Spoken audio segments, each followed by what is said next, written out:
Lawyers of Reddit. What was the craziest way one spouse tried to kick the other? Story 1. Ah yes, the legendary ashtray trial. I wasn't even practicing family law back then, just a wide-eyed first-year law student, getting a front-row seat to what real-world spite looks like when you give it a retainer and a court date.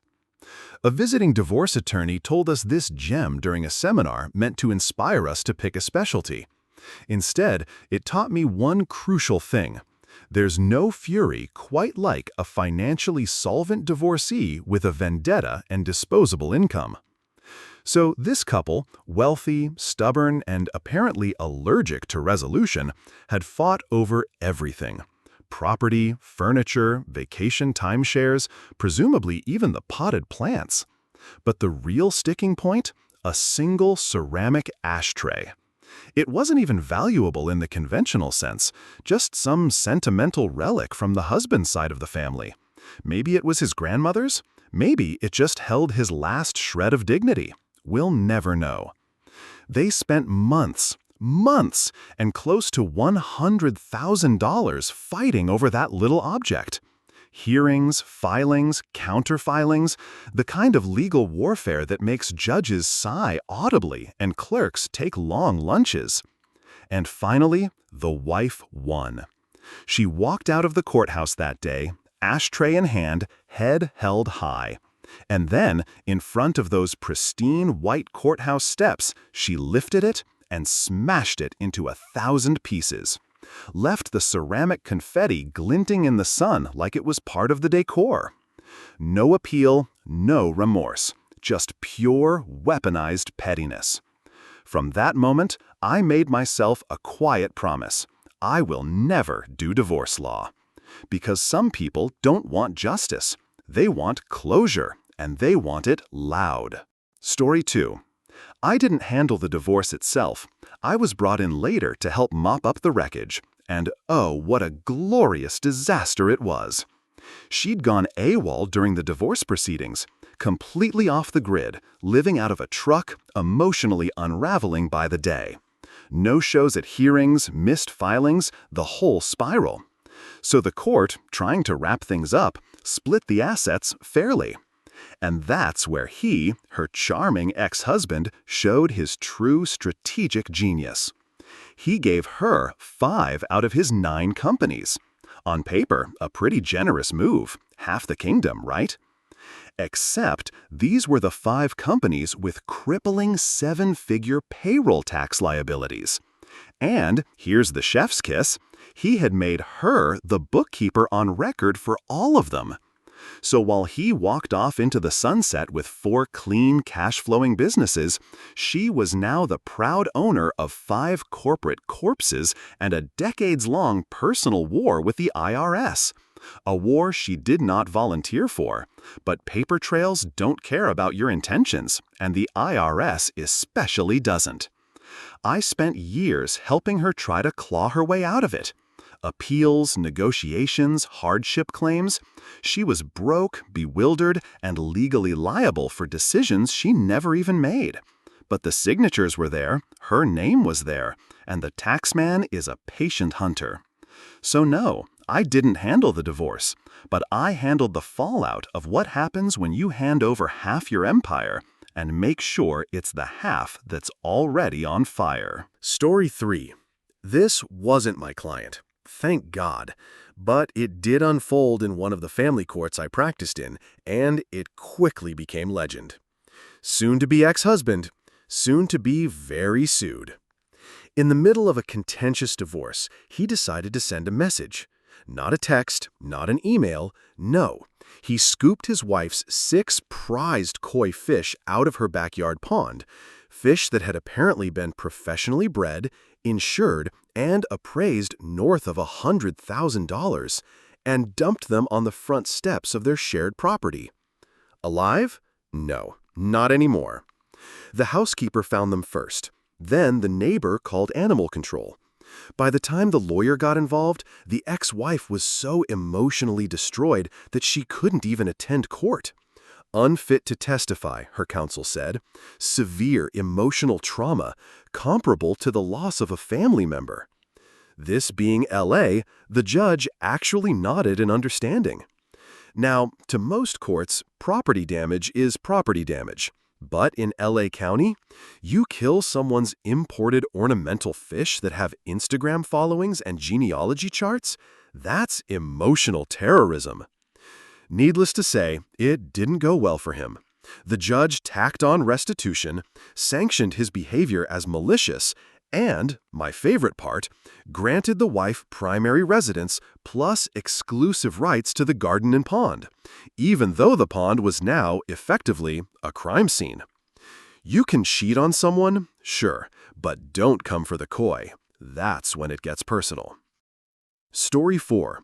It wasn't my divorce, but it might as well have been, judging by how many hours I spent mediating a ceramic standoff.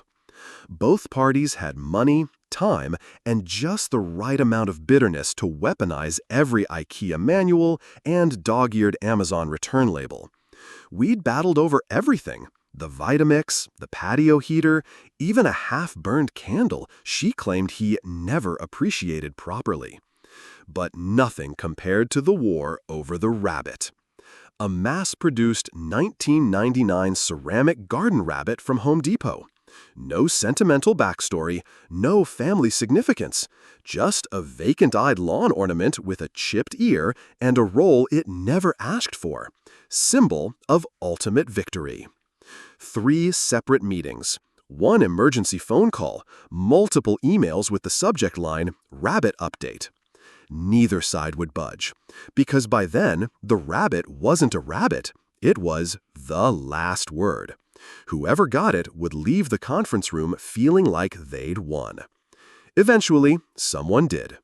They signed the papers, stood up, walked out, and left the ceramic rabbit on my desk with a post-it note that read, "Enjoy your prize." I didn't, still don't, but it sits in my office to this day, not out of affection, but as a quiet reminder of how pride, pettiness, and porcelain can turn even professionals into gladiators. Story 5. Most divorces are messy. Some are tragic, and a rare few are performance art. This particular couple came in for mediation with everything already worked out: division of property, custody schedule, support payments, the works. I thought I'd be out of there by lunch, maybe even home early enough to remind my wife that I still existed. But then we hit the question. Not money, not visitation. No, it was, who gets called first if the kid falls off the monkey bars? That single sentence lit a 6-hour fire. Each parent had to be first on the contact list. It became a moral battlefield. I'm the more responsible parent. You didn't even show up to the parent-teacher meeting in 2021. You only pack Lunchables. They paid me hundreds of dollars an hour to watch them implode over who would receive a hypothetical phone call about a hypothetical broken arm. I gently suggested a break. Talk it out, breathe, hug a tree, come back when sanity returns. Nope, they wanted to settle it now. 6 hours of circular logic, emotional landmines, and metaphors about who's always been there for Emma emotionally. I said nothing, just listened, took notes, ate an energy bar under the desk like a hostage. Finally, around 8 p.m., I snapped. I don't care who the school calls. I'm calling my wife and going home. That did it. Maybe they realized they'd broken the lawyer. Maybe they respected my marital commitment. Maybe they just got hungry. But suddenly, magically, they agreed. They split the honor, alphabetically, one for even days, one for odd, like some kind of bureaucratic Olympics. To this day, I keep that case file, labeled not by name, but simply as the emergency contact crisis. Story 6. I've had clients deal with bitter spouses. I've had clients deal with manipulative spouses.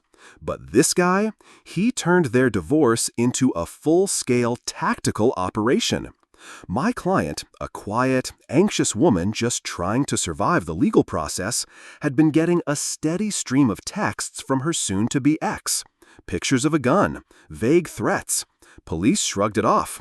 Just a picture, they said, as if threats come with official letterhead now. At this point, he's already living with a secret girlfriend, because of course he is. Still, he asked to collect his belongings from their shared house. My client, scared to go alone, took a friend. Smart move. First thing they noticed, locks had been changed. They got a locksmith. Door swings open, and it's a ghost house. Everything is gone. I mean everything. Not just the TV and couch. We're talking light bulbs, food from the fridge, and even the paper towels. Upstairs, still empty. Not a single item of clothing, no toiletries, and worst of all, no cats. Turns out he hired professional movers to clean the place out. Packed it all up while she was out, including her wardrobe. As for the cats, he boarded them under his sister's name at a vet across town, because nothing says well-adjusted co-parent like using pseudonyms to hide family pets. Eventually, under pressure and legal paperwork, he coughed up the location. A storage unit 2 counties away, like she was supposed to go on a treasure hunt for her own life. We recovered the cats. We recovered her stuff. But if there's ever a checklist titled, How to Look Completely Unhinged During Divorce Proceedings, this guy just speed ran it with full completion. Story 7. I once had a client whose wife wanted him out of the house, desperately. She didn't ask nicely, she demanded. My advice was simple: don't budge. Move to a different bedroom, keep to yourself, and don't give up your legal standing. Because once you voluntarily leave, good luck ever getting back in. So he texted her, calmly, said he was staying in the house, just giving her space. She didn't respond by text. She called back and left a voicemail, the kind of message that starts out passive-aggressive and spirals into, please forward this to your lawyer. In it, she made her intentions crystal clear. If he didn't leave soon, she'd start channeling her unhappiness through the kids. And she'd be sure to remind them every time that it was Daddy's fault Mommy was so upset. She turned emotional blackmail into a parenting strategy. I saved the voicemail. We played it in court. Let's just say the judge didn't love the idea of weaponizing toddlers to negotiate real estate. Story 8. I don't usually handle divorce, but back in law school I interned for a family court judge and sat through more marital carnage than any 20-something should have to witness without hazard pay. One day, an ex-husband came in seeking to reduce his spousal support payments. He cited the Holy Trinity: lower income, increased financial burdens, and an ex-wife who, in his words, was deliberately unemployed. On paper, almost reasonable. In reality, a masterclass in audacity. First, the lower income argument. Turns out his salary had been reduced, but his assistant's income had magically quadrupled. That assistant just happened to be his new wife. Same job, different marital status, suspiciously generous raise. Truly a modern workplace romance. Next, he claimed his ex-wife could easily earn money. She was just too lazy to charge rent to her freeloaders. Who were the freeloaders?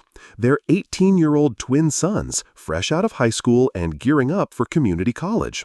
Meanwhile, his stepdaughter, from wife 2.0, and her 2 kids lived with him rent-free, while he also paid for her tuition. His biological kids? They can figure it out. Then came the crown jewel. He argued that his ex-wife was choosing to nanny unpaid instead of getting a job. Who were these children she watched full-time for free? Their mutual grandchildren, 2 of whom are severely disabled.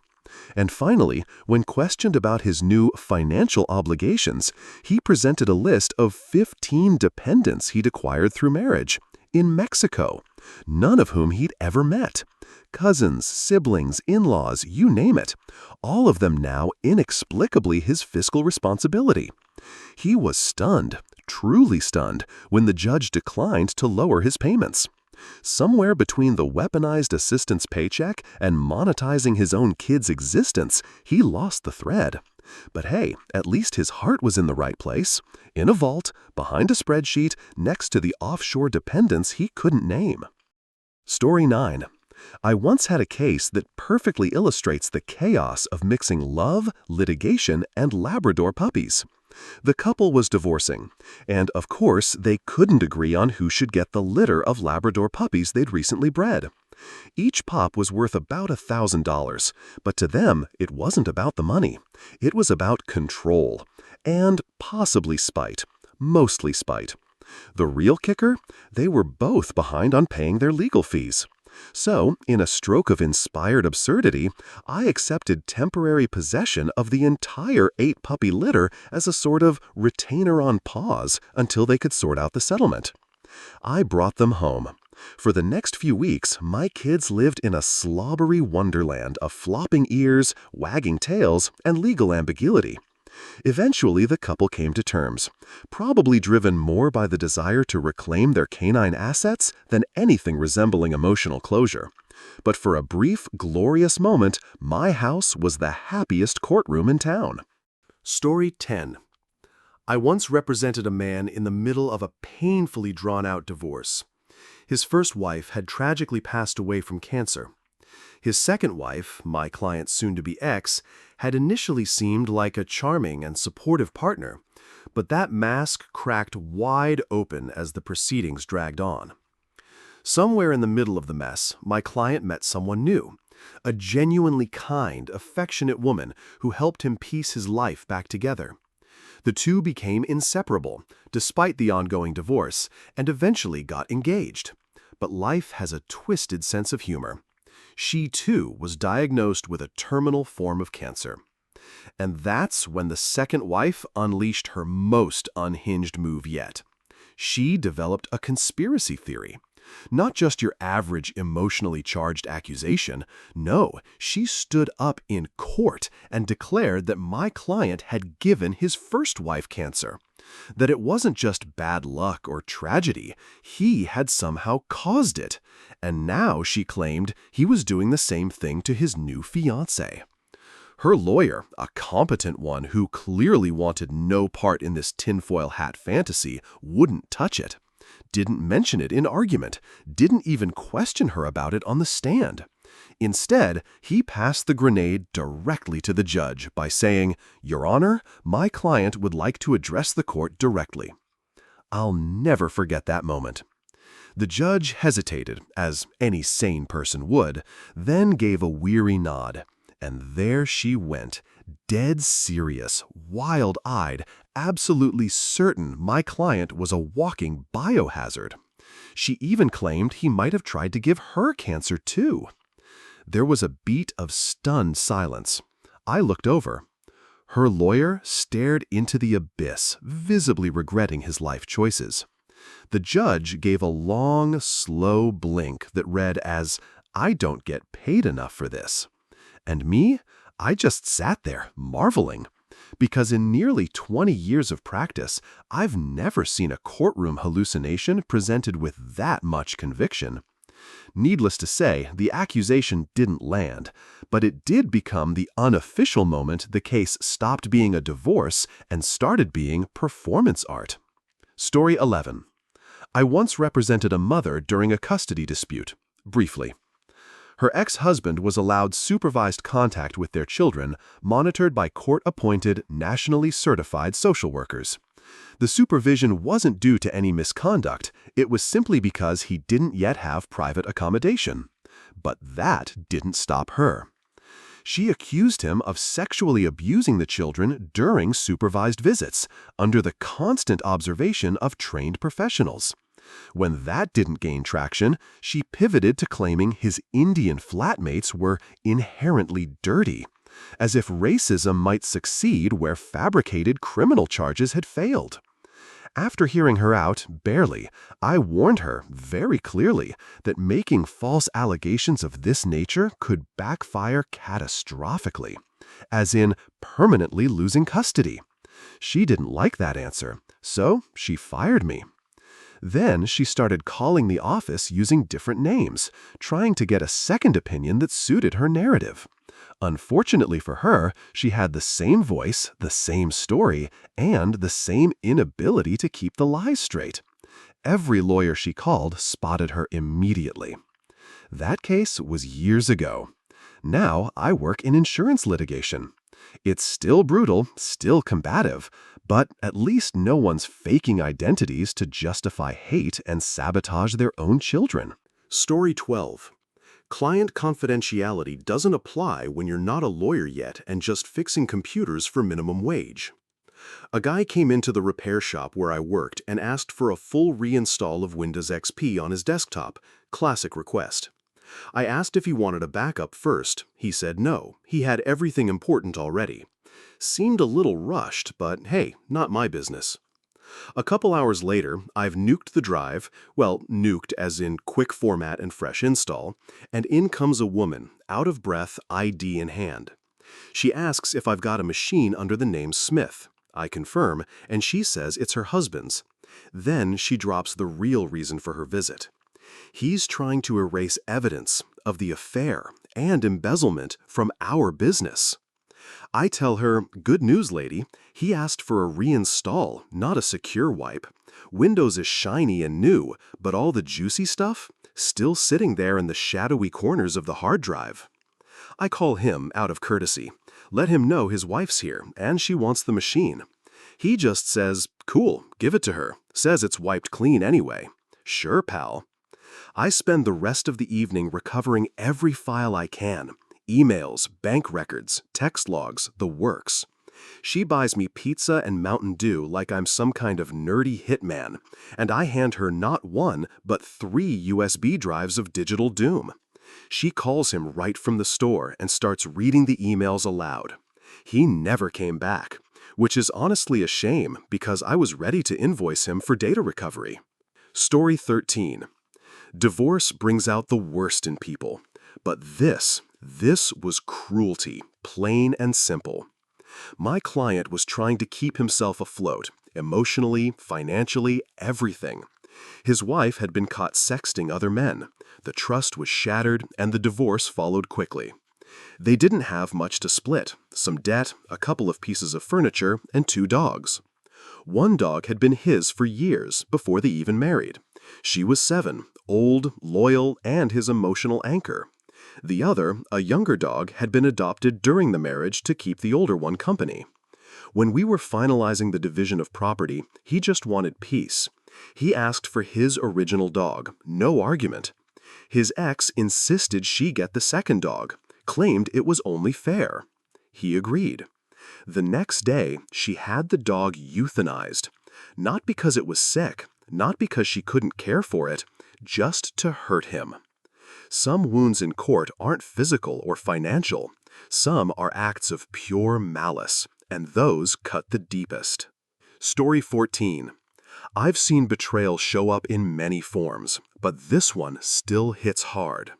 My client came to me after investing months of his life and $25,000 of personal debt into renovating the family home, fixing it up for what he believed was their shared dream, retiring together on the lake. He took out loans and opened credit cards, all in his own name, while the mortgage and most household bills were under hers. They toured properties, they made plans, they dreamed aloud. And then, just as the last coat of paint dried, she told him she was leaving and wanted to sell the house. Only then did the truth surface. She had been having an affair the whole time. What looked like a joint future was just a carefully managed exit strategy. She walked away with a profit from the house sale. He was left with the debt and the gut punch of realizing that every improvement he made wasn't for their life together, but for her clean getaway. Sometimes, in divorce law, the hardest part isn't the paperwork. It's watching someone realize they were just a stepping stone in someone else's plan. Story 15. I had a case where my client, a quiet, hard-working municipal employee, almost lost everything in what was supposed to be a friendly mediated divorce. He and his wife had agreed to use a mutual acquaintance, a family friend who was also a lawyer, to mediate their divorce. No outside counsel, no independent advice, just trust. That trust nearly cost him his future. The proposed settlement was outrageous. She'd get the house, both cars, half his retirement, and $2,500 a month in lifetime alimony, roughly 70% of his paycheck. And he was ready to sign it. Why? Because he didn't know any better. He assumed that's how divorce worked, that the numbers were standard, that a lawyer, especially a family friend, wouldn't lead him wrong. But something didn't sit right, and after some outside pressure from friends, he reached out to me. What we uncovered was jaw-dropping. The so-called mediator was colluding with the wife. The settlement was a setup. There was even talk of her kicking back part of the award under the table once everything was finalized. It was a clean-cut betrayal masked as legal guidance. We tore it all down. I got him a fair and equitable settlement, not a financial death sentence. He kept his retirement, the alimony was slashed. His life became livable again. His ex-wife still doesn't understand why their adult children keep their distance. But I do. Story 16. I once represented a company that got hit with what looked like a court-ordered wage garnishment for one of their employees. Nothing unusual at first glance. Until we actually read it. It was riddled with formatting errors, missing court details, and requested garnishment well beyond the employee's actual salary, by thousands. Not to mention the signature looked like it was done with a crayon and a hangover. Turned out, the ex-wife had forged the entire thing. She assumed the employer wouldn't know any better and would just start docking pay without checking. Thankfully, someone in payroll had the good sense to flag it before anything went through. We looped in law enforcement, and yes, the garnishment order became a criminal forgery case. Let's just say her financial plans took an unexpected detour. Story 17. I've seen a lot in divorce law. Asset hiding, parental alienation, even couples fighting over who gets the dog's Halloween costume. But nothing prepared me for the infamous Gorilla Glue retaliation. This gem actually came to my attention when I was still with the prosecutor's office. A couple was splitting up, pretty standard. Mr. moves out, Mrs. heads to work, expecting to come home to a lighter closet and maybe an empty drawer or two. Instead, she comes back to a home where everything she owns has been strategically, maliciously, and absurdly glued to something else. The TV remote, glued to the coffee table. The phone, glued into its cradle. Couch cushions, glued to the couch. Vacuum cleaner, glued to the carpet, not placed on the carpet, glued into the carpet. She calls the police. They arrive thinking maybe it's a misunderstanding. Then they walk in and start discovering the rest. Oven mitts glued to the kitchen wall. Every spoon stuck together in a drawer like a metal clam bake. Sheets fused into permanent linen sculpture in the closet. She kept finding new surprises for days. Every time, she'd call to add an update to her report. He glued the shampoo bottles shut. He glued my mascara wand inside the tube. He glued every single AA battery into a Tupperware container and then glued that shut. Legally, it was borderline. Not quite criminal mischief, but very close. But emotionally, it was psychological warfare by adhesive. And honestly, I'm still torn between being horrified and slightly impressed by the sheer pettiness of it all. Story 18. One of the most unusual and unexpectedly heartwarming divorces I've ever handled started with what seemed like a simple disagreement over alimony. They had been married for over 3 decades. Childhood sweethearts, really. They met when she was 2 and he was 3, started dating as teenagers, and were inseparable for most of their lives. But by the time they reached their late 40s, something had changed. The love was still there, but they weren't in love anymore. They came to me when they finally decided to separate. There wasn't a single fight over the house, the kids, already grown, the cars, the retirement accounts. But then we got to alimony, and both of them refused to budge. Not in the usual way. She had come to us with a modest request, a fair monthly sum that reflected her contributions to the marriage, but nothing excessive. He countered with double. She was livid, not because he was trying to shortchange her, but because she felt he was overcompensating. "I don't need that much," she told me. "I didn't come here to take advantage of him." But he wouldn't hear of it. She stuck by me through everything, the business, the surgeries, the sleepless nights. If anyone deserves that money, it's her. What followed was months, literal months, of back and forth, where each of them was trying to protect the other. I've mediated plenty of divorces where money was a weapon, a power play, or a symbol of bitterness. This was the exact opposite, an act of love disguised as a legal negotiation. They finally agreed on a figure slightly above what she had asked for and slightly below what he insisted on. But here's the part that still gets me, and they don't know this about each other. She puts aside the extra every month in a private account, just in case he ever needs it. And he puts aside the difference between what she asked for and what he wanted to give her, just in case something ever happens to her. They've both since remarried. Their new spouses get along. Family holidays happen with all four of them in the same room, laughing, sharing stories, watching the grandkids run around. It's a strange kind of extended family, but one that works. And when people ask me whether a kind divorce is even possible, I think about them. Two people who knew it was time to let go, but refused to stop caring. Story 19. I spent over a decade in divorce law, and while people expect the chaos to come from furniture fights or secret affairs, the darkest moments were always quiet, calculated, and tragically, far too common. The most damaging pattern I saw wasn't insane in the theatrical sense. It was sinister in its strategy.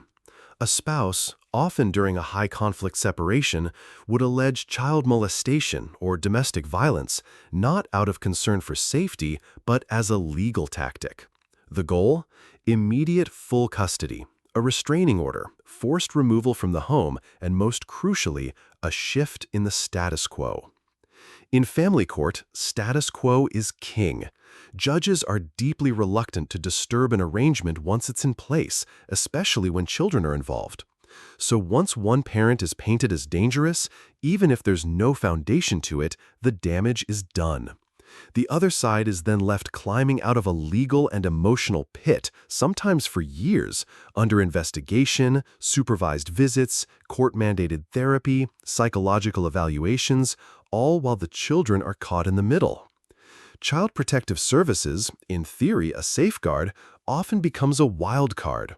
A persuasive accuser who knows how to cry in the right tone and say the right buzzwords can weaponize the system. And once that machinery starts moving, it's brutally hard to stop. I've watched good parents, people with no record, no red flags, no history of harm, lose months or years with their children. I've watched kids slowly pulled into a narrative they didn't create, taught to fear someone they once trusted. What's worse is that this tactic works. It buys time, it creates leverage, it wins court battles. And yet, the long-term fallout is devastating. I've seen kids return to the alienated parent as adults, full of guilt and anger. I've seen relationships that could have healed left too mangled to recover. I've seen the accusing parent end up resented by the very children they thought they won. There's a word for what happens when you use your children as pawns in a war: collateral damage. And it doesn't get reversed with a custody modification. Story 20. One of the most calculated divorce maneuvers I've ever encountered involved a client whose entire life was dismantled with near military precision by his own wife. The two had been separated but still living under the same roof while sorting things out. Around Canada Day, the family typically went on a camping trip, and she suggested a split vacation, a week with the father and then a week with her. It seemed cooperative on the surface, and my client, trying to preserve a sense of normalcy for the kids, agreed. While he was out camping with the 3 children, no internet, no cell service, no access to banking, she mobilized a full operation back home. Friends came in. Within days, the entire house was emptied. I mean everything: furniture, electronics, appliances, clothes, coat hangers, gone. She also drained every joint account and maxed out credit lines and credit cards. Most banks didn't flag anything unusual because she had previously convinced my client to quit his high-paying job and start a business. The financial activity looked like standard early business burn rate. When the camping week was up, she insisted on meeting halfway to save the kids the long drive. He didn't question it until he got home and found nothing, not even a spoon in a drawer. Initially, he thought they'd been robbed. He called the police. Family came over. He was completely broken. That's when her father showed up and told him the truth. She had taken everything, including the children, and vanished. She had hidden the children at an undisclosed location, lied about where they were staying, and tried to convince them their father was abusive. She even arranged for the children to be interrogated by police in an effort to manufacture allegations. Eventually, everything surfaced in court. The judge was visibly stunned by the degree of planning and deception. She had spent the money recklessly, designer shopping trips, luxury getaways, and when the court ordered restitution, she fled the country. To this day, she lives abroad, outside the court's reach. Meanwhile, my client had to rebuild from zero, emotionally, financially, and legally. I've seen weaponized divorce tactics before, but this was something else entirely. It wasn't just premeditated, it was predatory. Story 21. Some days, I wonder if my job is to practice law or just bear witness to the slow unraveling of human decency. Let's take today. A parade of questionable decisions, moral gymnastics, and baffling levels of entitlement. Where to begin? Was it the client who forgot to mention a $250,000 business payout before equalization, but kindly disclosed the sale amount? Like that somehow wouldn't raise questions? Or maybe the parent who created a fake prostitution ad for their ex, submitted it as proof of bad parenting, and didn't stop to consider that browsing escort listings during your own parenting time might not reflect well on you either. Then we had the couple who spent several $1,000s, and I mean thousands, negotiating custody, access, and support payments for a dog. I've litigated less complicated arrangements for toddlers. But the one that still sticks with me wasn't even my case. I was in court on another matter when I saw it, a family conference involving a local police officer. As coincidence would have it, a dozen uniformed officers from his department and neighboring forces showed up to support him, lining the hallway outside the courtroom. Full dress, stern faces, silent. His ex had to walk past all of them to get into court. It was intimidation, pure and simple. If I had been her counsel, that courtroom would have exploded. No one deserves to be ambushed like that, not in a courthouse, and especially not by the people sworn to protect and serve. Unreasonable people keep my lights on, but some moments remind me just how dark the room can get. Story 22. Some cases follow you long after the paperwork is done. I remember this one vividly, not because it was the most complex, but because of what the child went through and who he ultimately became. The father had a history of difficult behavior, emotionally harsh, sometimes physically strict, and struggling with personal issues that no rehabilitation center seemed able to resolve. The mother had endured years of it, but it wasn't until a particularly serious incident that she filed for divorce. At first, the courts didn't take much convincing. His erratic conduct had been well documented. But then came the boy, their son. At a crossroads, he had a choice: follow the parent he'd always seen as the stronger one, or stay with the parent who had tried to shield him. He made the harder choice, in hindsight, the wrong one, and chose to live with his father. What followed was a year of hardship, confusion, and emotional harm. Eventually, he asked to return to his mother. The father, infuriated, delayed court proceedings multiple times. When the boy finally outmaneuvered him, telling him what he wanted to hear just to get to court, he stood before the judge and calmly told the truth. that life with his father was no longer safe, that he'd been asked, repeatedly, how he would answer in court, and punished if the answer was wrong. The judge listened carefully. The court took the matter seriously. But before the decision could be signed and enforced, the father took him back home, driving hours away, against the court's intention, telling the boy the judge had sided with him. It was only through the quick coordination of the mother and local law enforcement that he was safely returned. I remember the image he described, climbing out his bedroom window, prepared to run rather than be forced to stay. Fortunately, help arrived just in time. What struck me wasn't only what he endured, but what came after. That boy turned everything around. He worked through high school, joined the service, built a new life, and committed to breaking the pattern he'd grown up in. He married, stayed loyal, raised his own family with gentleness and strength. As of our last contact, they just celebrated their 25th anniversary. It's rare in family law to get closure, but once in a while you get a story like his, and it reminds you why the work matters.